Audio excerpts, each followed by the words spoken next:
High friends, লিপি চলে এসেছে লিপিস কিচেমিচে থেকে। আর আজকে হচ্ছে তোমাদের দাদা ভাইয়ের খুব পছন্দের জিনিস লইটা শুটকি। তো কি দিয়ে করছি, পেঁয়াজ কলি, আলু, শিম, পেঁয়াজ এগুলো দিচ্ছি। আর এই যে দেখো এখানে মাছটা মশলা দিয়েছি, আদা রসুন পেস্ট, পেঁয়াজ পেস্ট, আর নুন, লঙ্কা গুঁড়ো, হলুদ, আর এখানে লাস্টে দেবো ধনে পাতা।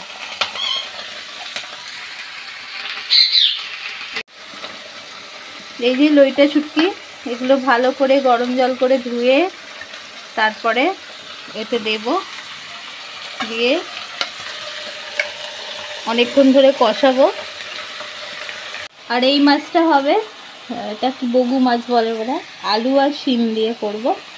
আর এখানে আছে সজনে ডাঁটা, আলু পোস্ত দিয়ে মাখা মাখা করে করব। আজকের লাঞ্চের মেনু এই। আর ভাত তো হচ্ছেই। তো ভালো লাগলে একটা লাইক, শেয়ার, কমেন্ট আর সাবস্ক্রাইব করো। Tata tata.